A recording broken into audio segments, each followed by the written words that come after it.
ಪ್ರಾರ್ಥನೆ ಮಾಡಿಕೊಳ್ಳೋಣ. ಭೂಮಿ ಆಕಾಶಗಳನ್ನು ಸರ್ವಲೋಕವನ್ನು ಉಂಟು ಮಾಡಿ ಸರ್ವವನ್ನು ಪರಿಪಾಲನೆ ಮಾಡುವಂಥ ನಮ್ಮ ಪರಲೋಕದ ತಂದೆಯಾಗಿರುವ ದೇವರೇ, ನಿಮಗೆ ವಂದನೆಗಳು, ಸ್ತೋತ್ರಗಳು, ಕೃತಜ್ಞತೆಗಳನ್ನು ಸಲ್ಲಿಸ್ತು ತಂದೆಗಿರುವ ದೇವರೇ. ಮತ್ತೊಂದು ಆವರ್ತಿ ನಿಮ್ಮ ಸುವಾರ್ತೆ ಮಾಡೋದಕ್ಕೆ ಒಳ್ಳೆಯ ಅವಕಾಶವನ್ನು ನಮಗೆ ಕಲ್ಪಿಸಿಕೊಟ್ಟಿದ್ದಕ್ಕಾಗಿ ನಿಮಗೆ ಕೃತಜ್ಞತೆಗಳು, ಸ್ತೋತ್ರಗಳು ತಂದೆ.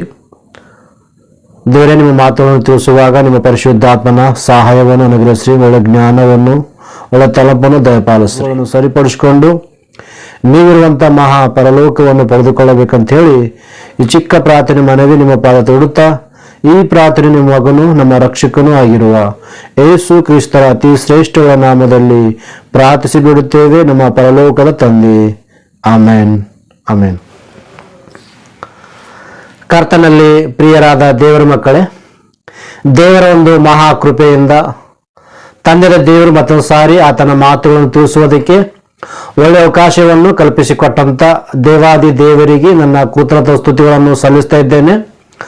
ಅದೇ ರೀತಿಯಲ್ಲಿ ಬೈಬಲ್ ಪರಿಶೋಧನೆ ಯೂಟ್ಯೂಬ್ ಚಾನೆಲ್ ಮೂಲಕ ವೀಕ್ಷಿಸುವಂಥ ಎಲ್ಲ ನಮ್ಮ ಆತ್ಮೀಯ ವೀಕ್ಷಕರಿಗೂ ಯೇಸು ಕ್ರಿಸ್ತರ ಅತಿ ಶ್ರೇಷ್ಠಗಳಂತ ನಾಮದಲ್ಲಿ ನನ್ನ ವಂದನೆಗಳನ್ನು ತಿಳಿಸ್ತಾ ಇದ್ದೇನೆ. ಪ್ರಿಯರೇ, ಇಂದಿನ ಒಂದು ಪ್ರಾಮುಖ್ಯವಾದಂಥ ವಿಷಯವನ್ನು ಆಲೋಚನೆ ಮಾಡಿಕೊಳ್ಳೋಣ. ಅದ್ಭುತವಾದಂಥ ವಿಷಯವನ್ನು ತೆಗೆದುಕೊಳ್ಳೋಣ. ಯಾಕಂದರೆ ನಾನು ಮಾತಾಡುವಾಗ ನಾನು ಆಡುವಂಥ ಪ್ರತಿಯೊಂದು ಮಾತುಗಳು ಕೇಳುವಂಥ ನೀವೆಲ್ಲರೂ ಕೂಡ ಅಂದರೆ ಜಾಗ್ರತೆಯಿಂದ ಕೇಳಿ ಆಲೋಚನೆ ಮಾಡಿ ಪರಿಶೋಧನೆ ಮಾಡಿ. ಯಾಕಂದರೆ ನಾನು ಆಡುವಂಥ ಪ್ರತಿಯೊಂದು ಮಾತುಗಳನ್ನು ಪರಿಶೋಧನೆ ಮಾಡುವಾಗ ವಾಕ್ಯಾನುಸಾರವಾಗಿದೆಯೋ ಅಥವಾ ವಾಕ್ಯಕ್ಕೆ ಏನಾದರೂ ಭಿನ್ನವಾಗಿದೆ ಅಂತಕ್ಕಂಥ ವಿಷಯವನ್ನು ನೀವು ಆಲೋಚನೆ ಮಾಡಿ ತಿಳ್ಕೊಳ್ಬೋದು. ಯಾಕಂದರೆ ಯೇಸು ಕ್ರಿಸ್ತ ಕೂಡ ಹೇಳಿದ್ದಾರೆ ಏನಂದರೆ, ನೀವೇನೈತೋ ಬೋಧನೆ ಕೇಳ್ತಿದ್ದೀರೋ ಕೇಳುವಂಥ ವಿಷಯದಲ್ಲಿ ಏನ್ಬೇಕಂದ್ರೆ ಎಚ್ಚರಿಕೆ ತಗೊಳ್ಳಿ, ಜಾಗ್ರತೆ ತಗೊಳ್ಳಿ ಅಂತೇಳಿ ಯೇಸು ಪ್ರಭು ಹೇಳಿದಕ್ಕೋಸ್ಕರ ಪ್ರತಿಯೊಬ್ಬರು ಅಂದರೆ ನಾನು ಆಡುವಂಥ ಪ್ರತಿಯೊಂದು ಮಾತುಗಳು ಸತ್ಯವೇದ ಗ್ರಂಥವನ್ನು ತೆಗೆದುಕೊಂಡು ಪರಿಶೀಲನೆ ಆತ್ಮಕವಾಗಿ ನಾವು ವಾಕ್ಯವನ್ನು ತಿಳ್ಕೊಳ್ಳೋಣ. ಇದನ್ನು ನಾವು ಪ್ರಯತ್ನ ಪಡೋಣ. ಪ್ರಿಯರೇ, ಇದನ್ನು ನಾನು ಮಾತಾಡುವಂಥ ಒಂದು ಸಬ್ಜೆಕ್ಟು, ಒಂದು ಅಂಶ ಏನಂದರೆ ನಿಕೋಲಾಯಿತರ ಬೋಧನೆ ಯಾವುದು ಅಂಥೇಳಿ ಮಾತಾಡ್ತಾರೆ. ಪಾರ್ಟ್ 1, ನಿಕೋಲಾಯಿತರ ಬೋಧನೆ ಯಾವುದು ಅಂಥೇಳಿ ಭಾಗ 1 ಮಾತಾಡ್ತಾ ಇದ್ದೇನೆ. ಕೇಳುವಂಥ ನೀವೆಲ್ಲರೂ ಕೂಡ ಜಾಗ್ರತೆಯಿಂದ ಕೇಳಬೇಕು, ಆಲೋಚನೆ ಮಾಡಬೇಕು ಎಂಬುದಾಗಿ ನಾನು ಕೇಳ್ತಾ ಇದ್ದೇನೆ. ಯಾಕಂದರೆ ದೇವರ ವಾಕ್ಯ ನಾವು ಜಾಗ್ರತೆಯಿಂದ ಕೇಳುವಾಗ ನಮಗೆ ಅದ್ಭುತ ರೀತಿಯಲ್ಲಿ ನಮಗೆ ಅರ್ಥವಾಗ್ತದೆ. ಪ್ರಿಯರಾದ ದೇವರ ಮಕ್ಕಳೇ, ಈ ನಿಕೋಲಾಯಿತರು ಮಾಡುವಂಥ ಬೋಧನೆ ಯಾವುದು ಅಂತ ಹೇಳಿ ನೋಡುವಾಗ ತಂದೆಯಾದ ದೇವರು ತನ್ನ ಪರಿಶುದ್ಧವಾದಂಥ ಗ್ರಂಥದಲ್ಲಿ ಬರೆಸಿದ್ದಾರೆ. ಪ್ರಿಯರೇ, ನಿಕೋಲಾಯಿತರ ಕುರಿತಾಗಿ, ನಿಕೋಲಾಯಿತರು ಮಾಡುವಂಥ ಬೋಧನೆಯನ್ನು ಕುರಿತಾಗಿ ತನ್ನ ಪರಿಶುದ್ಧವಾದಂಥ ಗ್ರಂಥದಲ್ಲಿ ಬರೆಸಿದ್ದಾರೆ. ನಾವೆಲ್ಲರೂ ಸತ್ಯವೇದ ಗ್ರಂಥವನ್ನು ತೆಗೆದು ಒಂದು ಸಾರಿ ಏನು ಬರೆಸಿದ್ದಾರೆ ದೇವರು ಅಂತಕ್ಕಂಥ ವಿಷಯವನ್ನು, ಇದನ್ನು ನಾವು ಬೈಬಲನ್ನು ಪರಿಶೋಧನೆ ಮಾಡಿ ಆ ನಿಕೋಲಾಯಿತರು ಯಾರು, ಅವರು ಮಾಡುವಂಥ ಬೋಧನೆ ಯಾವುದು ಅಂತಕ್ಕಂಥದ್ದು ಇದನ್ನು ತಿಳ್ಕೊಂಡು. ಪ್ರಿಯರೇ, ಪ್ರಕಟಣೆ ಗ್ರಂಥ 2ನೇ ಅಧ್ಯಾಯ 15ನೇ ವಚನ ಒಂದು ಸಾರಿ ನೋಡಿಕೊಳ್ಳಿ. 2ನೇ ಅಧ್ಯಾಯ 15ನೇ ವಚನ ಏನು ಬರೆಯಲ್ಪಟ್ಟಿದೆ? ಹಾಗೆಯೇ ನಿಕೋಲಾಯಿತರ ಬೋಧನೆಯನ್ನು ಅವಲಂಬಿಸಿ ಇರುವವರು ನಿಮ್ಮಲ್ಲಿದ್ದಾರೆ ಅಂತಿದ್ದಾರೆ. ಪ್ರಿಯರೇ, ಯಾರು ಮಾತಾಡ್ತಾರೆ ಇಷ್ಟಕ್ಕೂ ಅಂದರೆ ಯೇಸು ಕ್ರಿಸ್ತರು ಪೆರಗಮದಲ್ಲಿರ್ತಕ್ಕಂಥ ಸಭೆಯವರಿಗೆ ಯೋಹಾನರವರ ಮೂಲಕ ಪತ್ರಿಕೆಯನ್ನು ಬರಿತಾ ಇದ್ದಾರೆ. ಏನು ಬರಿತಿದ್ದಾರೆ ಅಂದರೆ, ನಿಕೋಲಾಯಿತರ ಬೋಧನೆಯನ್ನು ಅನುಸರಿಸುವಂಥವರು, ನಿಕೋಲಾಯಿತರ ಬೋಧನೆಯನ್ನು ಕೇಳುವಂಥವರು ನಿಮ್ಮ ಸಭೆಯಲ್ಲಿದ್ದಾರೆ. ಅದಕ್ಕೆ ನೀವು ವಾಕ್ಯ ಪ್ರಕಾರವಾಗಿ ಸರಿಪಡಿಸ್ಕೊಳ್ಳಿ ಅಂಥೇಳಿ ಯೇಸು ಕ್ರಿಸ್ತರು ಪೆರಗಮದಲ್ಲಿರ್ತಕ್ಕಂಥ ಸಭೆಯವರಿಗೆ ಏನು ಮಾಡ್ತಾ ಇದ್ದಾರೆ? ಎಚ್ಚರಿಕೆಯನ್ನು ಕೊಡ್ತಿದ್ದಾರೆ. ಪ್ರಿಯರೇ, ಅಂದರೆ ಈ ನಿಕೋಲಾಯಿತರು ಮಾಡುವಂಥ ಬೋಧನೆ ಅಷ್ಟೊಂದು ಕಠೋರವಾಗಿದೆಯಾ? ಅಂದರೆ ನಿಕೋಲಾಯಿತರು ಮಾಡುವಂಥ ಬೋಧನೆ ಅಷ್ಟೊಂದು ದುರ್ಬೋಧನೆವಾಗಿದೆಯಾ ಅಂತ ಆಲೋಚನೆ ಮಾಡುವಾಗ ಅಷ್ಟೊಂದು ಕ್ರಿಸ್ತನ ಮಾತಿಗೆ ವಿರೋಧವಾದಂಥ ಬೋಧನೆ ಇದೆ. ಪ್ರಿಯರೇ, ಯಾರ್ದು ಅಂದರೆ ನಿಕೋಲಾಯಿತರ ಬೋಧನೆ. ಪ್ರಿಯರೇ, ಅದಕ್ಕೆ ಯೇಸು ಪ್ರಭು ಹೇಳುವಂಥ ಮಾತೇನೆಂದರೆ, ನಿಕೋಲಾಯಿತರ ಬೋಧನೆಯನ್ನು ಅನುಸರಿಸುವಂಥವರು, ಪಾಲಿಸುವಂಥವರು ಪೆರಗಮ ಸಭೆಯಲ್ಲಿ ಇದ್ದಾರೆ. ಅದಕ್ಕೆ ನೀವು ಏನು ಮಾಡಬೇಕು? ವಾಕ್ಯ ಪ್ರಕಾರವಾಗಿ ಸರಿಪಡಿಸ್ಕೊಳ್ಬೇಕು ಅಂಥೇಳಿ ಅಲ್ಲಿ ಎಚ್ಚರಿಕೆ ಮಾತನ್ನು ಕೊಡ್ತಾರೆ. ಪ್ರಿಯರೇ, ಇನ್ನೊಂದು ಸಾರಿ ನೋಡಿ, ನಿಕೋಲಾಯಿತರ ಕುರಿತು ಇನ್ನೂ ಎಲ್ಲಾದರೂ ಬರೆಯಲ್ಪಟ್ಟಿದೆ ಅಂತ ನಾವು ಇದನ್ನು ಪರಿಶೋಧನೆ ಮಾಡೋಣ. ಪ್ರಿಯರೇ, ಆಲೋಚನೆ ಮಾಡೋಣ. ಸತ್ಯವೇದ ಗ್ರಂಥದಲ್ಲಿ ಈ ನಿಕೋಲಾಯಿತರ ಕುರಿತಾಗಿ ಇನ್ನೂ ಏನಾದರೂ ಬರೆದೆ ಅಂತ ನೋಡುವಾಗ ಇದೇ ಪ್ರಕಟಣೆ ಗ್ರಂಥ 2ನೇ ಅಧ್ಯಾಯ 6ನೇ ವಚನದಲ್ಲಿ ಬರೆಯಲ್ಪಟ್ಟಿದೆ. ಒಂದ್ಸರಿ ನೋಡಿ. ಇದು ಪ್ರಕಟಣೆ ಗ್ರಂಥ 2ನೇ ಅಧ್ಯಾಯ 6ನೇ ವಚನ. ಆದರೆ ನಿನ್ನಲ್ಲಿ ಒಳ್ಳೆದ್ದು ಒಂದುಂಟು, ಅದೇನೆಂದರೆ ನಾನು ದ್ವೇಷಿಸುವ ನಿಕೋಲಾಯಿತರ ಕೃತ್ಯಗಳನ್ನು ನೀನು ಸಹ ದ್ವೇಷಿಸುತ್ತೀ ಅಂತಿದ್ರು ಪ್ರಿಯರೇ. ಇಲ್ಲಿ ಯಾರೊಟ್ಟಿಗೆ ಮಾತಾಡ್ತಾ ಇದ್ದಾರೆ ಅಂದರೆ ಎಫೆಸ ಪಟ್ಟಣದಲ್ಲಿರ್ತಕ್ಕಂಥ ಸಭೆಯವರ ಕುರಿತಾಗಿ ಮಾತಾಡ್ತಾರೆ ಪ್ರಿಯರೇ.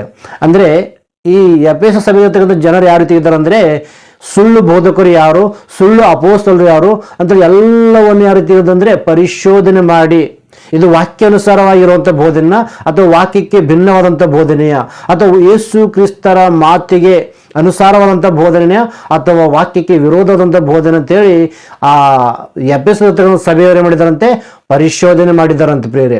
ಹಾಗಾಗಿ ಯೇಸು ಪ್ರಭು ಹೇಳುವಂಥ ಮಾತೇನೆಂದರೆ ನಿನ್ನಲ್ಲಿ ಒಳ್ಳೆಯದುಂಟು. ಅದೇನೆಂದರೆ ನಿಕೋಲಾಯಿತರ ಕೃತ್ಯಗಳನ್ನು ಅಥವಾ ನಿಕೋಲಾಯಿತರ ಬೋಧನೆಯನ್ನು ನೀನೇನು ಮಾಡ್ತಿ, ಪರಿಶೋಧನೆ ಮಾಡಿದ್ದು ವಾಕ್ಯಕ್ಕೆ ವಿರೋಧವಾದಂಥ ಕೃತ್ಯಗಳು ಅಂತೇಳಿ ಅದನ್ನು ದ್ವೇಷಿಸಿದಿ ಅಂತೇಳಿ ಈ ಎಫೆಸ ಸಭೆಯವರಿಗೆ ಒಳ್ಳೆ ಒಂದು ಸಂದೇಶ ಕೊಡ್ತಿದ್ದಾರೆ ಯೇಸು ಪ್ರಭು. ಏನಂದ್ರೆ ನಾನು ದೂಷಿಸುವಂಥ ನಿಕೋಲಾಯಿತರ ಬೋಧನೆ ನೀನು ಸಹ ಏನು ಮಾಡ್ತಿ, ದ್ವೇಷಿಸ್ತಿ, ಅವ್ರ ಕೃತ್ಯಗಳನ್ನು ನೀನು ಕೂಡ ಹೇಟ್ ಮಾಡ್ತಿ ಅಂತೇಳಿ ಎಫೆಸ ಸಭೆಯವರಿಗೆ ಹೇಳುವಂಥ ಮಾತು ಪ್ರಿಯರೇ.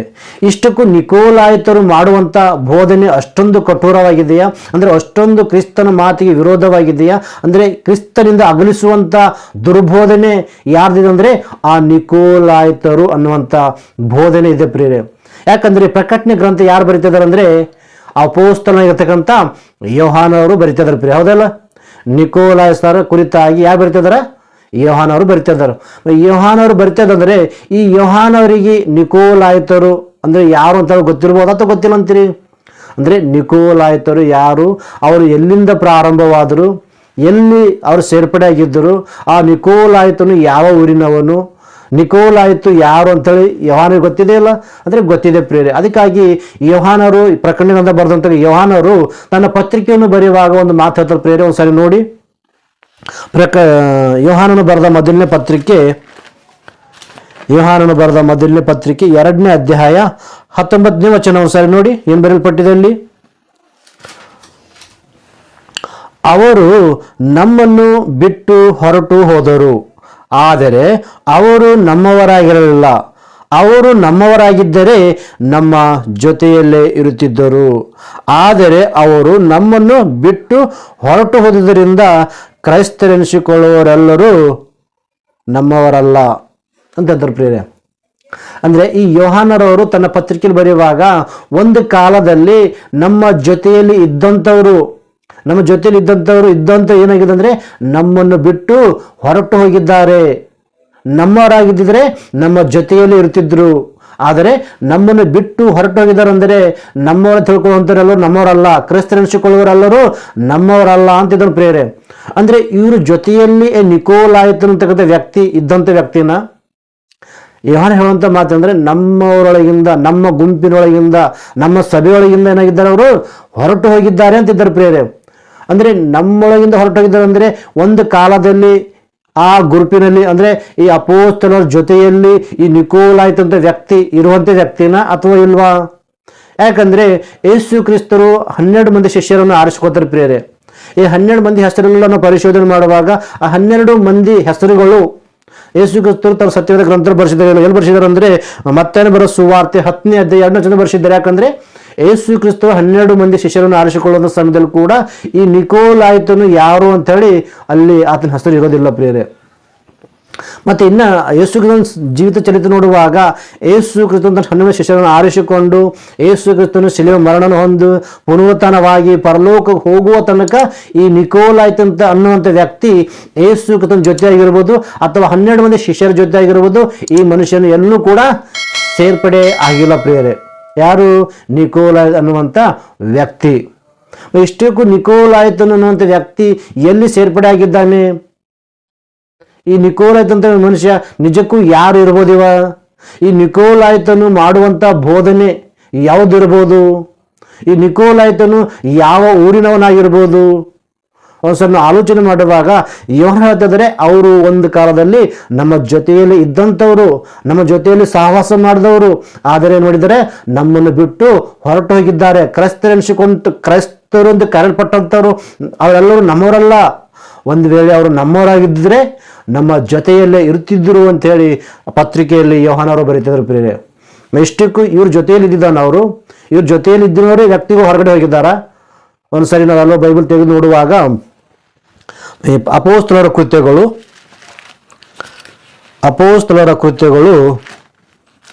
6ನೇ ಅಧ್ಯಾಯ, ಅಪೊಸ್ತಲರ ಕೃತ್ಯಗಳು 6ನೇ ಅಧ್ಯಾಯ 4ನೇ ವಚನ ಒಂದ್ಸಾರಿ ನೋಡಿ.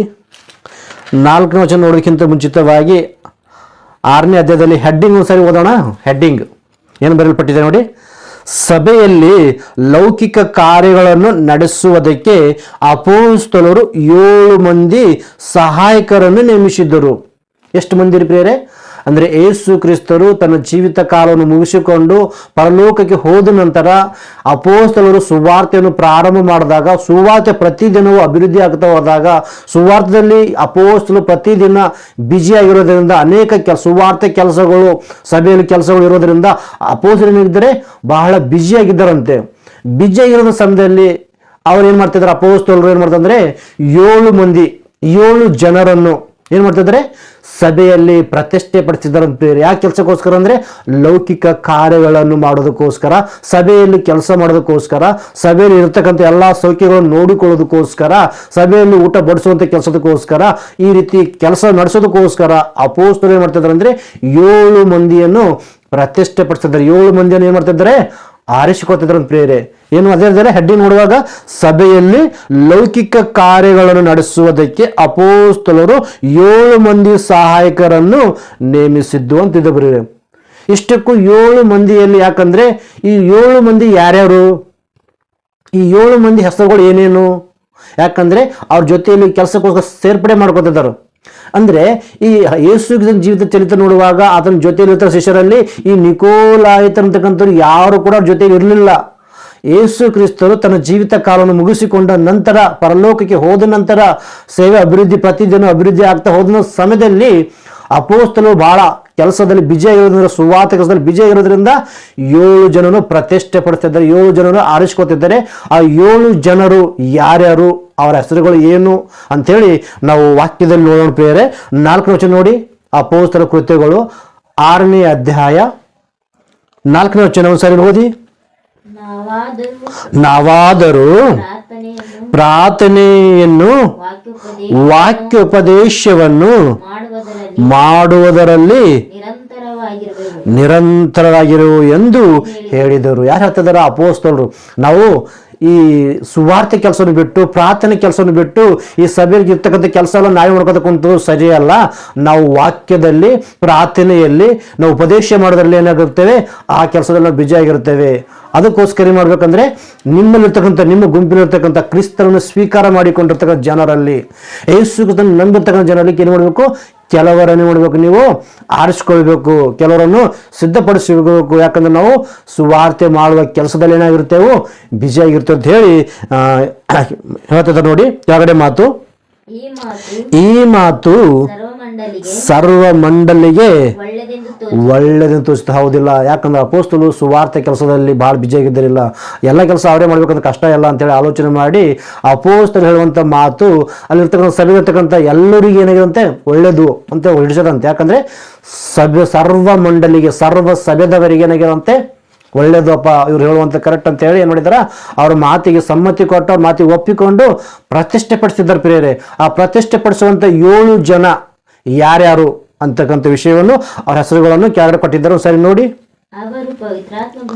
ಅವರು ಪವಿತ್ರಾತ್ಮ ಭರಿತರು, ನಂಬಿಕೆಯಿಂದ ತುಂಬಿದವನು ಆದ ಸ್ತೇಫನನು, ಫಿಲಿಪ, ಪ್ರೊಕೋರ, ನಿಕನೋರ, ತೀಮೋನ, ಪರ್ಮೇನ, ಯೆಹೂದ್ಯದ ಮತಾವಲಂಬಿಯಾದ ಅಂತಿಯೋಕ್ಯದ ನಿಕೋಲಾಯಿ ಎಂಬವರನ್ನು ಆರಿಸಿಕೊಂಡು ಅಪೋಸ್ತಲರ ಮುಂದೆ ನಿಲ್ಲಿಸಿದರು. ಇಲ್ಲಿ ಎಷ್ಟು ಜನ ಹೆಸರು ಕೊಟ್ಟಂತೆ ಪ್ರಿಯರೇ? 7 ಜನ ಹೆಸರು ಕೊಟ್ಟಿದ್ದಾರೆ. ಕೆಳಗಡೆ ಇರ್ತಕ್ಕ ಹೆಸರು ನೋಡಿ ಗೊತ್ತಾಗ್ತದೆ. ಕೆಳಗಡೆ ಇರ್ತಕ್ಕ ಹೆಸರು ಏನಂದ್ರೆ ಯಹೂದ್ಯದ ಮತಾವಲಂಬಿಯಾದ ಅಂತಿಯೋಕ್ಯದ ನಿಕೋಲಾಯಿ. ಅಂತಿಯೋಕ್ಯದ ನಿಕೋಲಾಯಿ ಅಂದ್ರೆ 7 ಜನರಲ್ಲಿ ಯಾರು ಕಾಣ್ತಾ ಇದ್ದಾರೆ ನಮಗೆ? ಅಂತಿಯೋಕ್ಯದ ನಿಕೋಲಾಯಿ. ಯಾಕಂದ್ರೆ ಪ್ರಕಟಣೆ ಗ್ರಂಥ 2ನೇ ಅಧ್ಯಾಯ 6ನೇ ವಚನದಲ್ಲಿ, ಇಲ್ಲಂದ್ರೆ 2ನೇ ಅಧ್ಯಾಯ 15ನೇ ವಚನದಲ್ಲಿ ನೋಡಿದೇವಲ್ಲ, ಅಂತಿಯೋಕ್ಯದಲ್ಲಿ ಇರ್ತಕ್ಕಂಥ ಈ ನಿಕೋಲಾಯಿತರು ಮಾಡುವಂತ ಬೋಧನೆ ಅಂತಂತೆ ದುರ್ಬೋಧನೆ. ಆ ದುರ್ಬೋಧನೆ ಯಾರು ಖಂಡಿಸ್ತದೆ ಅಂದ್ರೆ ಯೇಸು ಕ್ರಿಸ್ತರು ಖಂಡಿಸ್ತದ್ರೆ. ಯಾಕಂದ್ರೆ ಪ್ಯಾರಗಮ ಸಭೆಯಲ್ಲಿ ಆ ಬೋಧನೆಯನ್ನು ಅವಲಂಬಿಸಿ ಕ್ರಿಸ್ತ ನಂಬಿಕೆಯಿಂದ ಕ್ರಿಸ್ತನಿರ್ತಕ್ಕಂಥ ವ್ಯಕ್ತಿಗಳು ಏನಾಗಿದಂತೆ ಬೇರ್ಪಟ್ಟಿದ್ದಾರಂತೆ, ದುರ್ಬೋಧನೆಗೆ ಒಳಪಟ್ಟಿದ್ದಾರಂತೆ. ಅದಕ್ಕೆ ಹೇಳುವಂತ ಮಾತೇನೆಂದ್ರೆ ಆ ನಿಕೋಲಾಯಿತನು ಯಾರನ್ನ ಪರಿಶೋಧನೆ ಮಾಡುವಾಗ ಅಪೊಸ್ತಲರು ಯೋಹನ ಹೇಳಿದ್ರಲ್ಲ, ನಮ್ಮ ಜೊತೆ ಇದ್ದಂಥವ್ರೆ, ನಮ್ಮ ಒಳಗಡೆ ಇರ್ತಕ್ಕಂಥವ್ರೆ ನಮ್ಮಿಂದ ಹೊರಟು ಹೋಗಿದ್ದಾರೆ ಅಂದ್ರೆ ಇಲ್ಲಿ ಗೊತ್ತಾಗತ್ತಿಲ್ಲ. ಅಪೊಸ್ತಲ ಕೃತ್ಯಗಳಲ್ಲಿ ಅಂದ್ರೆ ಒಂದು ಕಾಲದಲ್ಲಿ ಸಭೆಯಲ್ಲಿ ಲೌಕಿಕ ಕಾರ್ಯಗಳನ್ನು ಮಾಡೋದಕ್ಕೆ, ಲೌಕಿಕ ಒಂದು ಕೆಲಸಗಳನ್ನು ಮಾಡೋದಕ್ಕೆ ಅವರನ್ನು 7 ಜನರು ಪ್ರತಿಷ್ಠೆಪಡಿಸಿದಾಗ ಆ 7 ಜನರಲ್ಲಿ ಈತನು ಒಬ್ಬನು ಪ್ರಿಯರೇ. ಯಾರು ಅವನು? ಯಾರು ಅಂದ್ರೆ ಯಹೂದ್ಯ ಮತ ಅವಲಂಬಿಯಾದ ಅಂತಿಯೋಕ್ಯದ ನಿಕೋಲಾಯಿ. ಯಾರಂತೆ? ಅವೊಬ್ಬ ಯಹೂದ್ಯನಾಗಿದ್ದನಂತೆ. ಅಂದ್ರೆ ಯಹೂದ್ಯರಲ್ಲಿರ್ತಕ್ಕಂಥ ಒಂದು ಧರ್ಮಶಾಸ್ತ್ರದ ಇಸ್ರಾಯೇಲ್ ಜನಾಂಗದಲ್ಲಿ ಯಹೂದ್ಯಂದು ಗೋತ್ರ ಇದೆಯಲ್ಲ, ಆ ಗೋತ್ರವನ್ನು ಬಹಳಷ್ಟು ಅಭಿಮಾನದಿಂದ ಗೌರವದಿಂದ ಪಾಟಿಸುವಂತ ವ್ಯಕ್ತಿ, ಧರ್ಮಶಾಸ್ತ್ರವನ್ನು ಪಾಟಿಸುವಂತ ವ್ಯಕ್ತಿ, ಧರ್ಮಶಾಸ್ತ್ರದ ಅಧೀನನಾಗಿರ್ತಕ್ಕಂಥ ವ್ಯಕ್ತಿ. ಧರ್ಮಶಾಸ್ತ್ರ ಅಂದ್ರೆ ಬಹಳ ಗೌರವವುಳ್ಳಂತ ವ್ಯಕ್ತಿ ಒಂದು ಕಾಲದಲ್ಲಿ. ಅಂತ ವ್ಯಕ್ತಿಯಾಗಿರುವಂಥ ಒಬ್ಬನೇ ದೇವರು ಅಂತೇಳಿ ತಿಳ್ಕೊಂಡಿದ್ದ ವ್ಯಕ್ತಿ ಯೇಸು ಕ್ರಿಸ್ತನು ಬಂದ ನಂತರ ಯೇಸು ಕ್ರಿಸ್ತನ ಶಿಲುಬೆ ಮರಣವನ್ನು, ಆತನ ತ್ಯಾಗವನ್ನು, ಯೇಸು ಪ್ರಭು ಲೋಕ ರಕ್ಷಕನು ಅಂತೇಳಿ ಯೇಸು ಕ್ರಿಸ್ತನ ಏನ್ ಮಾಡಿದ್ದಾರೆ ಅಂದ್ರೆ ಇವರು ನಿಕೋಲಾಯಿತ ಅಂತಕ್ಕಂಥ ವ್ಯಕ್ತಿ ಯೇಸು ಕ್ರಿಸ್ತನ ಸ್ವಂತ ರಕ್ಷಕನಾಗಿ ಅಂಗೀಕರಿಸಿದ ಪ್ರಿಯರೇ. ಅಂದ್ರೆ 1ನೇ ಶತಮಾನದಲ್ಲಿ ಅಪೊಸ್ತಲರ ಒಂದು ಸಭೆಯಲ್ಲಿ ಆರಿಸಿಕೊಂಡಾಗ ಈ ನಿಕೋಲಾಯಿತನು ಎನ್ನುವಂಥ ವ್ಯಕ್ತಿ ಇದನ್ನು ನೋಡಿ. ಈ ನಿಕೋಲಾಯಿತ ಎನ್ನುವಂಥ ವ್ಯಕ್ತಿ 1ನೇ ಶತಮಾನದ ಪ್ರಾರಂಭದಲ್ಲಿ ಯಾವ ರೀತಿ ಇದೆ ಅಂದ್ರೆ ಬಹಳ ನಿಷ್ಕಳಂಕನಾಗಿದ್ದಾನೆ, ದೇವರ ವಾಕ್ಯದಲ್ಲಿ ಒಂದು ನಂಬಿಕಸ್ಥನಾಗಿದ್ದಾನೆ, ಕ್ರಿಸ್ತನ ವಾಕ್ಯಕ್ಕೆ ಒಳಪಟ್ಟಂತ ವ್ಯಕ್ತಿಯಾಗಿದ್ದಾನೆ ಪ್ರಿಯರೇ. ಅಂದ್ರೆ ಆ ಕಾಲದಲ್ಲಿ ಅಂದ್ರೆ 1ನೇ ಶತಮಾನದಲ್ಲಿ ಅಪೊಸ್ತಲರು ತನ್ನ ಸಭೆಯಲ್ಲಿ ಕೆಲಸ ಮಾಡೋಕ್ಕೋಸ್ಕರ ನೇಮಿಸಿಕೊಂಡಾಗ ಅವನು ಬಹಳ ಕರೆಕ್ಟ್ ಆಗಿದ್ದಾನೆ. ಯಾಕಂದ್ರೆ ವಾಕ್ಯಕ್ಕೆ ಒಳಪಟ್ಟಿದ್ದಾನೆ. ವಾಕ್ಯ ಅನುಸಾರ ಬದುಕುವಂತ ವ್ಯಕ್ತಿ, ಭಕ್ತನಾಗಿರುವಂತ ವ್ಯಕ್ತಿ, ಕ್ರಿಸ್ತನ ಒಂದು ಸೇವಕನು, ಕ್ರಿಸ್ತನ ಒಂದು ಶಿಷ್ಯನಾಗಿರುವಂತ ವ್ಯಕ್ತಿ, ತನ್ನ ಯಹೂದ್ಯ ಮತಾವಲಂಬಿದಲ್ಲಿ ಒಂದು ಅಭಿಮಾನಿ ಉಳ್ಳಂತ ವ್ಯಕ್ತಿ ಕೂಡ ಏನಾಗಿದೆ ಅಂದ್ರೆ ಯಹೂದ್ಯ ಮತದಿಂದ ಕ್ರೈಸ್ತತ್ವ ಅನ್ನುವಂಥ ಒಂದು ಕ್ರಿಸ್ತನ ಮಾರ್ಗದಲ್ಲಿ ಬಂದಿದ್ದನು ಪ್ರಿಯರೇ. ಯಾರು? ಅಂತಿಯೋಕ್ಯದ ನಿಕೋಲಾಯಿ ಅಂತಕ್ಕಂಥ ವ್ಯಕ್ತಿ ಪ್ರಿಯರೇ. ಈ ಅಂತಿಯೋಕ್ಯದ ನಿಕೋಲಾಯಿ ಇಷ್ಟೊಂದು ದುರ್ಬೋಧನೆ ಯಾಕೆ ಮಾಡ್ತಾ ಇದ್ದಾನೆ ಎಂದಾಗ ಇಲ್ಲಿ ನೋಡುವಾಗ ಬಹಳಷ್ಟು ರೀತಿಗೆ ಅವನು ಕರೆಕ್ಟ್ ಆಗಿದ್ದಾನೆ ಪ್ರಿಯರೇ. ಯಾರು? ನಿಕೋಲಾಯ್ ಅಂತ ವ್ಯಕ್ತಿ. ಆದ್ರೆ ಯಾವ ವರ್ಧವನಂತ ನಿಕೋಲಾಯ್ ಅಂತ ವ್ಯಕ್ತಿ ಯಾವ ಊರಿನವನಂದ್ರೆ ಅಂತಿಯೋಕ್ಯದ ನಿಕೋಲಾಯ್. ಯಾವ ಊರು? ಅಂತಿಯೋಕ್ಯದ ನಿಕೋಲಾಯ್ ಅಂತಕ್ಕಂಥ ವ್ಯಕ್ತಿ ಇತ್ತು ಪ್ರಿಯರೇ. ಈ ಅಂತಿಯೋಕ್ಯದ ನಿಕೋಲಾಯ್ ಇರುವಾಗ ಈ ಅಂತಿಯೋಕ್ಯದಲ್ಲಿ ಕ್ರೈಸ್ತರು ಅಂತ ಕರಿತಾ ಇದ್ರಲ್ಲ. ಯಾಕಂದ್ರೆ ಕ್ರೈಸ್ತರೇನಂತ ಪದ ಎಲ್ಲಿಂದ ಪ್ರಾರಂಭ ಇದೆ ಅಂದ್ರೆ ಅಂತಿಯೋಕ್ಯದಲ್ಲೇ ಮೊಟ್ಟ ಮೊದಲದಾಗಿ ಕ್ರೈಸ್ತರು ಎನ್ನುವಂಥ ಪದ, ಕ್ರೈಸ್ತರೆಂದು ಕರೆಯಲ್ಪಟ್ಟಂತ ಜಾಗ ಯಾವುದಿದೆ ಅಂದ್ರೆ ಅದು ಅಂತಿಯೋಕ್ಯ. ಆ ಅಂತಿಯೋಕ್ಯದಲ್ಲಿರ್ತಕ್ಕಂಥ ಈ ವ್ಯಕ್ತಿ ಏನ್ ಮಾಡಿದಾನಂದ್ರೆ ಈ ಸಭೆಯಲ್ಲಿ ಇರುವಾಗ, ಯಾಕಂದ್ರೆ ಈ ಅಪೊಸ್ತಲರೆಲ್ಲರೂ ಏನ್ ಮಾಡ್ತಿದ್ರು ಅಂದ್ರೆ ತನ್ನ ಸ್ವಂತ ಜನಾಂಗದರಾಗಿರ್ತಕ್ಕಂಥ ಇಸ್ರಾಯೇಲ್ ಹತ್ರ ಹೋಗುವಂಥದ್ದಾಗಿರ್ಬೋದು, ಯಹೂದ್ಯರ ಬಳಿಯಲ್ಲಿ ಹೋಗುವಂಥದ್ದಾಗಿರ್ಬೋದು, ಅಂದ್ರೆ ಇವರ ಹತ್ರ ಹೋಗಿ ಸುವಾರ್ತೆಯನ್ನು ಸಾರುವಂಥ ವ್ಯಕ್ತಿಗಳು ಯಾರು? ಅಪೊಸ್ತಲರು. ಆದರೆ ಮುಂದೆ ಬರ್ತಾ ನೋಡುವಾಗ ನಾವು ಅಪೊಸ್ತಲ ಕೃತ್ಯಗಳ ಮುಂದೆ ನಾವು ರೀತಿ ನಾವು ಓದ್ತಾ ಹೋದವಾಗ ಅಪೊಸ್ತಲನಾಗಿರ್ತಕ್ಕಂಥ ಪೌಲನು ಕೂಡ ದೇವರು ಪ್ರತಿಷ್ಠೆಪಡಿಸಿ ಅನ್ಯ ಜನರ ಮಧ್ಯದಲ್ಲಿ ಸುವಾರ್ತೆಯನ್ನು ಪ್ರಕಟಿಸೋದಕ್ಕೋಸ್ಕರ ದೇವರು ಯಾರನ್ನ ಆರಿಸ್ಕೊಳ್ತಾರೆ ಅಂದ್ರೆ ಅಪೊಸ್ತಲನಾಗಿರ್ತಕ್ಕಂಥ ಪೌಲನನ್ನು ಏನ್ ಮಾಡ್ತಾರೆ? ಸೇವೆಯಲ್ಲಿ ಅನ್ಯ ಜನರಿಗೆ ಸುವಾರ್ತೆಯನ್ನು ಸಾರೋದಕ್ಕೆ. ಹಾಗಾಗಿ ಅಂತಿಯೋಕ್ಯದಲ್ಲಿ ಸುವಾರ್ತೆ ಯಾರು ಮಾಡ್ತಾ ಇದಾರೆ ಅಂದ್ರೆ ಅನ್ಯ ಜನಗಳಿಗೆ ಸುವಾರ್ತೆ ಏನ್ ಮಾಡ್ತಾ ಅಂದ್ರೆ ಪೌಲನು ಪ್ರಿಯರೇ. ಅಂತಿಯೋಕ್ಯದಲ್ಲಾಗಿರ್ಬೋದು, ಗಲತೆ ಪಟ್ಟಣದಲ್ಲಾಗಿರ್ಬೋದು, ಎಫೆಸ ಪಟ್ಟಣದಲ್ಲಾಗಿರ್ಬೋದು, ಪೆರಗಮ ಸಭೆದಲ್ಲಾಗಿರ್ಬೋದು, ಫಿಲಿಪಿ ಪಟ್ಟಣದಲ್ಲಾಗಿರ್ಬೋದು, ಅನೇಕ ಪ್ರಾಂತ್ಯಗಳಲ್ಲಿ ಅನ್ಯರ ಜನಗಳ ಮಧ್ಯದೊಳಗೆ ಸುವಾರ್ತೆ ಸಾರದಂಥ ವ್ಯಕ್ತಿ ಯಾರು ಅಂದ್ರೆ ಅಪೋಸ್ತಲನಾಗಿರ್ತಂದ್ರೆ ಪೌಲನು. ಸ್ವಂತ ಜನ ಹತ್ರ ಯಾರು ಹೋಗಿದ್ದಾರೆ ಅಂದ್ರಪ್ಪ, ಅಪೋಸ್ತಲು ಹೋಗಿ ಸುವಾರ್ತೆ ಸಾರ್ತಿದ್ರು ಪ್ರಿಯರೇ. ಆ ಅಪೋಸ್ತಲ ಸುವಾರ್ತೆ ಸಾರುವಾಗ ಇವರು ಯಹೂದ್ಯರಿಂದ ಅಂದ್ರೆ ಯಹೂದ್ಯರು ಅಂದ್ರೆ ಅವ್ರು ಯಾವ ರೀತಿ ಇದ್ದಾರೆ ಅಂದ್ರೆ ಧರ್ಮಶಾಸ್ತ್ರವನ್ನು ಪಾಟಿಸುವಂತರು, ಧರ್ಮಶಾಸ್ತ್ರ ಇರ್ತಕ್ಕಂಥ ಒಬ್ಬನೇ ದೇವರು, ಆ ಒಬ್ಬನೇ ದೇವರು ತಪ್ಪ ಬೇರೆ ದೇವರುಗಳು ಇಲ್ಲ ಅಂತ ಹೇಳಿ ನಂಬುವಂತರು ಧರ್ಮಶಾಸ್ತ್ರ ಅಂದ್ರೆ ಯಹೂದ್ಯರು. ಅಂದ್ರೆ ಯೆಹೋವ ತಪ್ಪ ಮತ್ತೊಬ್ಬ ದೇವರು ಇಲ್ಲ ಅಂತ ಹೇಳಿ ನಂಬುವಂತರು ನಿಜ. ಆದರೆ ಆ ಯೆಹೋವ ದೇವರು ಅಂದ್ರೆ ಯೇಸು ಕ್ರಿಸ್ತರು ತನ್ನ ಪ್ರಿಯ ಕುಮಾರನಾಗಿದ್ದ ಯೇಸು ಪ್ರಭು ಈ ಲೋಕಕ್ಕೆ ಕಳಿಸಿಕೊಟ್ರು ಅಂತ ಹೇಳಿ ಯೇಸು ಕ್ರಿಸ್ತನ ಕುರಿತಾಗಿ ನಂಬುತ್ತಾ ಇಲ್ಲ. ಅಂತ ಸಮಯದಲ್ಲಿ ಏನಾಗಿದೆ ಅಂದ್ರೆ ಈ 7 ಮಂದಿ ದೇವರ ಒಂದು ಸಭೆಯಲ್ಲಿ ಅಪೋಸ್ತಲರು ಪ್ರತಿಷ್ಠೆಪಡಿಸಿದ್ರಲ್ಲ. ಯಾಕಂದ್ರೆ ಅಪೋಸ್ತಲ ಕೃತ್ಯ 6ನೇ ಅಧ್ಯಾಯ ಕೆಳಗಡೆ ಮಾತೇನಂದ್ರೆ 6ನೇ ವಚನ ನೋಡುವಾಗ ಏನು ಗೊತ್ತಂದ್ರೆ, ನಿಕೋಲಾಯನು ಆರಿಸಿಕೊಂಡು ಅಪೋಸ್ತಲ ಮುಂದೆ ನಿಲ್ಲಿಸಿದರು. 2 ಮಾತು ಹೊತ್ತು ನೋಡಿ, ಅಪೋಸ್ತಲ ಕೃತ್ಯಗಳು 6ನೇ ಅಧ್ಯಾಯ 6ನೇ ವಚನ. ಅಪೋಸ್ತಲರು ಮುಂದೆ ನಿಲ್ಲಿಸಿದರು, ಅಪೋಸ್ತಲರು ಪ್ರಾರ್ಥನೆ ಮಾಡಿ ಅವರ ಮೇಲೆ ಕೈಗಳನ್ನಿಟ್ಟು ನೇಮಿಸಿದರು. ಕೈಗಳನ್ನಿಟ್ಟು ಏನು ಮಾಡ್ತಾರೆ, ಅವ್ರು ಪ್ರತಿಷ್ಠೆ ಪಡಿಸಿದ್ರಿಲ್ಲ. ಆ ಪ್ರತಿಷ್ಠೆ ಪಡಿಸಿದಲ್ಲಿ ಇವರು ಸುವಾರ್ತೆ ಸಾರುವಂಥ ಅಪೋಸ್ತಲರೆಲ್ಲ ಸುವಾರ್ತೆ ಸಾರುವಂಥ ಸಮಯದಲ್ಲಿ ಅಪೋಸ್ತಲನ ಸಭೆಗೆ ಏನಾಗ್ತದೆ, ದೊಡ್ಡ ಹಿಂಸೆ, ದೊಡ್ಡ ಒಂದು ಶ್ರಮ, ದೊಡ್ಡ ಒಂದು ಕಷ್ಟ ಬರ್ತದೆ. ಯಾಕೆ ಅಂದ್ರೆ ಇವರಲ್ಲಿರ್ತಕ್ಕಂಥ 7 ಜನ ಆರಿಸ್ಕೊಂಡಿದ್ರಲ್ಲ, ಈ 7 ಜನರಲ್ಲಿ ಒಬ್ಬ ಸ್ಟೇಫನ್ ಏನು ಮಾಡ್ತಾನೆ ಅಂದ್ರೆ ಯಹೂದ್ಯರೊಟ್ಟಿಗೆ ಸುವಾರ್ತೆ ಮಾಡ್ತಾನೆ. ಪ್ರಿಯರಾದ ದೇವ್ರ ಮಕ್ಕಳೇ, ಏನ್ ಮಾಡ್ತಾರೆ? ಸುವಾರ್ತೆ. ಯೇಸು ಕ್ರಿಸ್ತನು ಯಾರು, ನಿಮ್ಮ ಮೂಲ ಪಿತೃಗಳು ಯಾರು, ಅವರು ಎಲ್ಲಿಂದ ಪ್ರಾರಂಭವಾಯಿತು ಅಂತೇಳಿ ಎಲ್ಲ ಅಂದ್ರೆ ಹಳೆ ಆದಿ ಕಾರಣದಿಂದ ಅಬ್ರಹಾಮನ ಹಿಡಿದು ಇಸಾಕನ ಹಿಡಿದು ಯಾಕೋಬನ ಹಿಡಿದು ಅವ್ರು ಯಾವ ರೀತಿ ಹಂತ ಹಂತವಾಗಿ ಬಂದರಂಬಂಥ ವಿಷಯವೆಲ್ಲ ಹೇಳ್ಕೊಂಡು ಬಂದು, ಮೋಶೆ ಯಾವ ರೀತಿ ನಿಮ್ಮನ್ನು ಪರಿಪಾಲಿಸ್ತಾ ಇದ್ದನು, ಈ ಮೋಶೆ ನಿಮಗೆ ಏನು ಹೇಳಿದ್ದಾನೆ ಅಂತೇಳಿ ಎಲ್ಲ ವಿಷಯವನ್ನು ಚೆನ್ನಾಗಿ ವಿವರಿಸ್ಕೊತಾ ಬಂದಾಗ ಲಾಸ್ಟ್ ತಂದು ಯೇಸು ಕ್ರಿಸ್ತನ ಮೂಲಕ ನಿಮಗೆ ರಕ್ಷಣೆ ಅದ, ಆ ಯೇಸು ಕ್ರಿಸ್ತನ ಏನು ಮಾಡಿದ್ದೀರಿ, ನೀವು ಕೊಂದಾಕಿದ್ದೀರಿ ಅಂತೇಳಿ ಯಹೂದ್ಯರಿಗೆ ಬಲವಾಗಿ ಸುವಾರ್ತೆ ಮಾಡ್ತಾರೆ ಪ್ರಿಯರೇ. ಹೌದಲ್ಲ? ಯಾಕಂದ್ರೆ ಅಪೋಸ್ತಲ ಕೃತ್ಯಗಳು 7ನೇ ಅಧ್ಯಾಯ ಎಲ್ಲ ಓದ್ಕೊಂಡು ಹೋದಾಗ ಸ್ಟೇಫನ್ ಯಾವ ರೀತಿ ಸುವಾರ್ತೆ ಮಾಡ್ಯಾನೆ, ಯಾವ ರೀತಿಗೆ ಅವ್ರ ಚರಿತ್ರೆ, ಧರ್ಮಶಾಸ್ತ್ರ ಬರ್ದಿರ್ತಕ್ಕಂಥ ಮಾತುಗಳು ಯಾವ ರೀತಿ ವಿವರಿಸ್ಕೊತಾ ಬಂದಾನ ಅಂತ ಹೇಳುವಂಥ ವಿಷಯವನ್ನು ಅಲ್ಲಿ ನಮಗೆ 7ನೇ ಅಧ್ಯಾಯ ನಾವು ಚೆನ್ನಾಗಿ ಓದಿದಾಗ ಗೊತ್ತಾಗ್ತದೆ ಪ್ರಿಯರೇ. ಅಂದ್ರೆ ಈ ಸ್ಟೇಫನ್ ಏನು ಮಾಡಿದಾರೆ ಅಂದ್ರೆ ಯಹೂದ್ಯರಿಗೆ ಸುವಾರ್ತೆ ಮಾಡಿದಾರೆ ಪ್ರಿಯರೇ. ಏನು ಸುವಾರ್ತೆ? ಯೇಸು ಕ್ರಿಸ್ತನು ಯಾವ ರೀತಿ ಬಂದಿದ್ರು, ಯೇಸು ಕ್ರಿಸ್ತ ಲೋಕಕ್ಕೆ ಯಾಕೆ ಬಂದಿದ್ರು, ಆತನ ಮೂಲಕ ನಮಗೆ ಏನಾದೆ ರಕ್ಷಣೆ ಅನ್ನುವಂಥ ಯಾವ ರೀತಿ ಸಿಕ್ಕಿದೆ. ಯಾಕಂದ್ರೆ ಅಂತ ಲೋಕ ರಕ್ಷಕನಾಗಿ ಕಳಿಸಿಕೊಟ್ಟಂತ ಯೇಸು ಕ್ರಿಸ್ತನ ನೀವು ಏನು ಮಾಡಿದ್ದೀರಿ, ಸಿಲ್ಬಿ ಹಾಕಿ ಕೊಂದಾಕಿದ್ದೀರಿ. ಆದರೆ ನಿಮಗೆ ರಕ್ಷಣೆ ಸಿಗಬೇಕಂದ್ರೆ ಆ ಯೇಸು ಕ್ರಿಸ್ತನಿಂದಲೇ ನಿಮಗೆ ರಕ್ಷಣೆ ಅದ. ನೀವು ಪಾಪ ಕ್ಷಮಾಪಣೆ ಸಿಗಬೇಕಂದ್ರೆ ಯೇಸು ಕ್ರಿಸ್ತನ ಮೂಲಕನೇ ಅದ. ನೀವು ನಿತ್ಯ ಲೋಕ ಸಿಗಬೇಕಂದ್ರೆ ಅದಕ್ಕೆ ಮಾರ್ಗ ಯೇಸು ಕ್ರಿಸ್ತರು ಅಂತೇಳಿ ಯೇಸು ಕ್ರಿಸ್ತರ ಕುರಿತು ಉನ್ನತವಾಗಿ ಸ್ಟೇಫನನ್ನು ಪ್ರಕಟಿಸುವಾಗ ಯಹೂದ್ಯರು ಒಂದು ಆಕ್ರೋಶವುಳ್ಳವರಾಗಿ, ಒಂದು ಕೋಪಿಷ್ಟರಾಗಿ ಏನ್ ಮಾಡ್ತಾರೆ, ಅಪೋಸ್ತಲರಾಗಿರ್ತಕ್ಕಂಥ ಆ ಮಧ್ಯದಲ್ಲಿರ್ತಕ್ಕಂಥ ಆ ಗುಂಪಿನ ಸೇರಿರ್ತಕ್ಕಂಥ ಆ 7 ಮಂದಿಯಲ್ಲಿ ಸ್ಟೇಫನ ಮೇಲೆ ಏನ್ ಮಾಡ್ತಾರೆ, ಕಲ್ಲು ತಕೊಂಡಿ ಕೊಂದಾಕ್ತಾರೆ. ಯಾಕಂದ್ರೆ ನಮಗ ಒಬ್ಬನೇ ದೇವರು, ನಮ್ಗೆ ಒಬ್ಬರೇ ದೇವರು, ತಂದೆ ಅದ ಯೆಹೋವ ದೇವರ ತಪ್ಪ ಬೇರೆ ದೇವರುಗಳು ಇಲ್ಲ.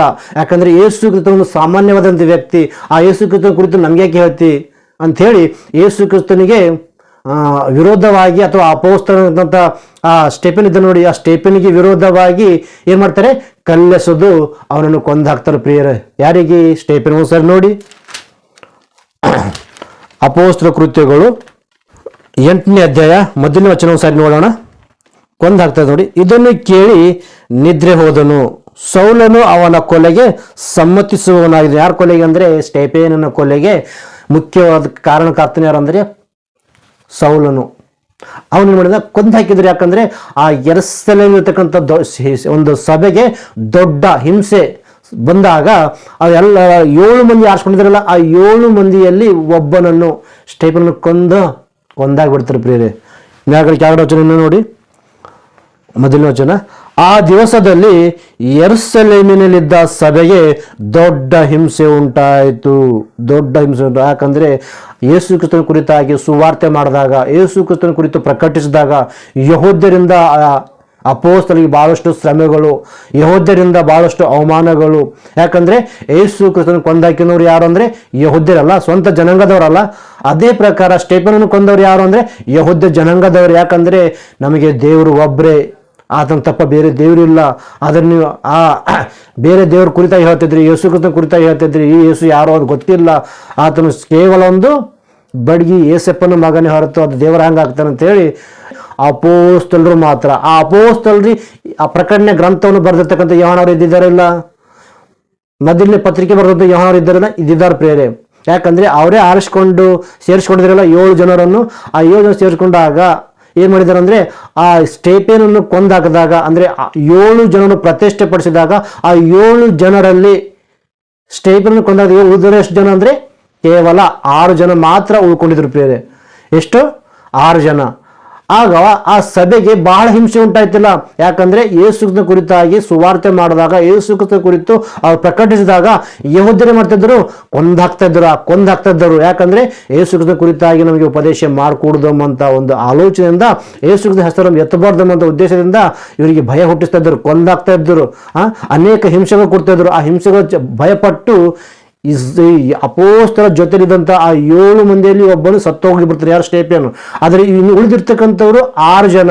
ಈ 6 ಜನ ಅವ್ರ ಜೊತೆ ಏನ್ ಮಾಡ್ತಾರೆ, ಅವ್ರ ಮೂಲಕ ಅವ್ರ ಬಂದಿರ್ತಕ್ಕಂಥವ್ರು ಈ 6 ಜನ ಮಾಡ್ತಾರೆ, ಹೊರಟು ಹೋಗ್ಬಿಡ್ತಾರೆ ಪ್ರಿಯರೇ. ನೋಡಿ ಒಂದ್ಸಾರಿ ಅಪೋಸ್ತಲರ ಕೃತಿ 8ನೇ ಅಧ್ಯಾಯ 1ನೇ ವಚನ ಕೆಳಗಡೆ ಮಾತು. ಆ ದಿವಸದಲ್ಲಿ ಯೆರೂಸಲೇಮಿನಲ್ಲಿದ್ದ ಸಭೆಗೆ ದೊಡ್ಡ ಹಿಂಸೆ ಉಂಟಾಯಿತು. ಅಪೋಸ್ತಲರು ಹೊರತಾಗಿ ಎಲ್ಲರೂ ಯೂದಾಯ ಸಮಾರ್ಯ ಸೀಮೆಗಳಲ್ಲಿ ಚದರಿ ಹೋದರು. ಎಲ್ಲಿ ಹೋಗಿದಾರಂತೆ? ಈ ಹೆಸರು ಚೆನ್ನಾಗಿ ನೆನಪಿಕೋಬೇಕು. ಎಲ್ಲಿ ಹೊಡಿದಾರಂತೆ? ಅಪೋಸ್ತಲರ ಜೊತೆಯಲ್ಲಿ ಯೆರೂಸಲೇಮಿನ ಸಭೆಗೆ ದೊಡ್ಡ ಹಿಂಸೆ ಬಂದಾಗ ಅವ್ರ ಜೊತೆಯಲ್ಲಿ ಇರಬೇಕಾಗಿತ್ತು. ಆದರೆ ಯೇಸು ಕ್ರಿಸ್ತನ ಕುರಿತು ಹೇಳಿದಾಗ ನಾವು ಶ್ರಮ ಅಂತೇಳಿ ಅಲ್ಲೇ ಭಯಪಟ್ಟುಕೊಂಡು ಅಪೋಸ್ತಲರನ್ನು ಬಿಟ್ಟುಕೊಟ್ಟು ಏನ್ ಮಾಡಿದ್ರಂತೆ, ಈ 6 ಜನ ಯೂದಾಯ ಸಮಾರ್ಯ ಸೀಮೆಗಳಿಗೆ ಏನ್ ಮಾಡಿದ್ರೆ ಚದರಿ ಹೋದರಂತೆ. ಯಾಕಂದ್ರೆ ಯೆರೂಸಲೇಮಿನ ಸಭೆಯಲ್ಲಿ ಖಾಲಿ ಅಪೋಸ್ತಲರು ಮಾತ್ರ ಅಲ್ಲೇ ಉಳ್ಕೊಂಡಿದ್ದಾರೆ. ಉಳಿಕಿದ್ರೆ ಮಾಡಿದಾರೆ ಅಂದ್ರೆ ಎಲ್ಲರೂ ಹೋಗಿದ್ದಾರಂತೆ, ಯೂದಾಯ ಸಮಾರ್ಯ ಸೀಮೆಗಳಿಗೆ ಏನಾಗಿದ್ದಾರಂತೆ ಚದರಿ ಹೋಗಿದ್ದಾರೆ. ಎಷ್ಟು ಜನ? ಅಪೋ ಜೊತೆ ಇದ್ದಂತ 7 ಜನ ಪ್ರತಿಷ್ಠೆ ಪಡಿಸಿದ್ರಲ್ಲ, ಆ 7 ಜನದಲ್ಲಿ ಒಬ್ಬನ ಸ್ಟೇಫೇನ ಅಂತೂ ಮರಣ ಹೊಂದಿದ್ದನು. ಉಳಿದ ಎಷ್ಟು ಜನ? 6 ಜನ. ಆ 6 ಜನದಲ್ಲಿ ಇನ್ನೊಬ್ಬ ವ್ಯಕ್ತಿ ಸಮಾರ್ಯ ಅಂತ ಪಟ್ಟಣಕ್ಕೆ ಬಂದು ಸುವಾರ್ತೆ ಮಾಡ್ತಾನೆ ಪ್ರಿಯರೇ. ಅದ್ರ ಹೆಸರು ಏನು? ಫಿಲಿಪ್ಪ. ಒಂದ್ಸಾರಿ ನೋಡಿ 4ನೇ ವಚನ, ಅದೇ ಅಪೊಸ್ತಲರ ಕೃತ್ಯಗಳು 8ನೇ ಅಧ್ಯಾಯ 4ನೇ ವಚನ. ಚದರಿ ಹೋದವರು ಅಲ್ಲಲ್ಲಿ ಹೋಗಿ ಸುವಾರ್ತೆ ವಾಕ್ಯವನ್ನು ಸಾರುತ್ತಿದ್ದರು. ಫಿಲಿಪ್ಪನು ಸಮಾರ್ಯ ಎಂಬ ಪಟ್ಟಣಕ್ಕೆ ಹೋಗಿ ಕ್ರಿಸ್ತನನ್ನು ಅಲ್ಲಿರುವವರಿಗೆ ಪ್ರಕಟಿಸಿದನು. ಅಂದ್ರೆ ಸತ್ಯವಾದಂಥ ವಾಕ್ಯ ಫಿಲಿಪ್ಪನು ಸಮಾರ್ಯ ಅಂತಕ್ಕಂಥ ಪಟ್ಟಣದಲ್ಲಿ ಹೋಗಿ ಕ್ರಿಸ್ತನ ಕುರಿತು ಉನ್ನತವಾಗಿ ಪ್ರಕಟಿಸಿದನು ಪ್ರಿಯರೇ. ಇನ್ನು ಉಳಿದಂಥವ್ರು ಏನಿದ್ದಾರೆ, ಈಗ ಯೂದಾಯ ಸಮಾರ್ಯ ಸೀಮೆಯಲ್ಲಿ ಚದರಿ ಹೋಗಿನಂಥವ್ರು. ಸಮಾರ್ಯ ಸೀಮೆಯಲ್ಲಿ ಯಾರು ಹೋಗಿದ್ದಾರೆ?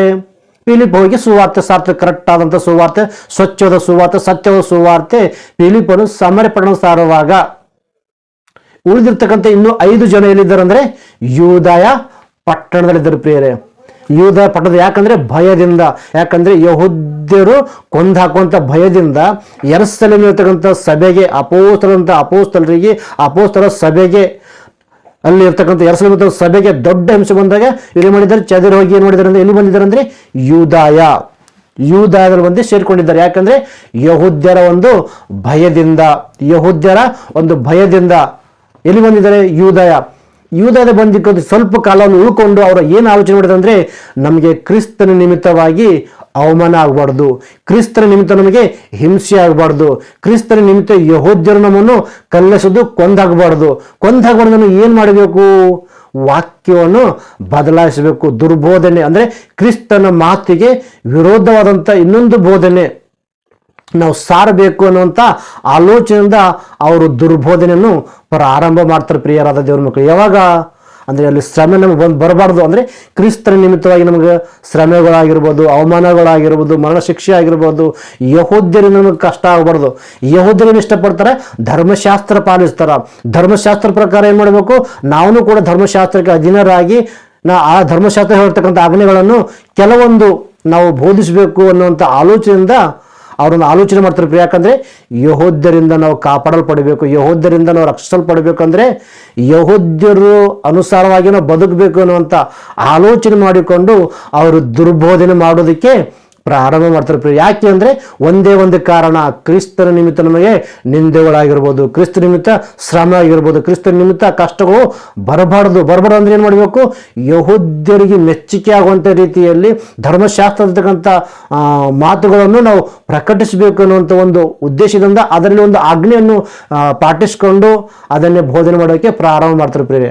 ಆದರೆ ಯೇಸು ಕ್ರಿಸ್ತನು ಮಾಡಿದರೆ ಧರ್ಮಶಾಸ್ತ್ರ ಕೈಯಲ್ಲಿರತಕ್ಕ ಧರ್ಮಶಾಸ್ತ್ರದ ಕೆಳಗಡೆ ಇರ್ತಕ್ಕಂಥ ನಮ್ಮನ್ನೇ ಮಾಡಿದ್ದಾರೆ, ಬಿಡಿಸಿದ್ದಾರೆ, ಹೊರಗಡೆ ತಂದಿದ್ದಾರೆ. ಆ ಹೊರಗಡೆ ತಂದು ಯೇಸು ಕ್ರಿಸ್ತ ಮೂಲಕ ನಮಗೆ ಏನಾಗಿದೆ, ರಕ್ಷಣೆ ಅಂತ ಕಲ್ಪಿಸ್ತಾರೆ ಪ್ರಿಯರೇ.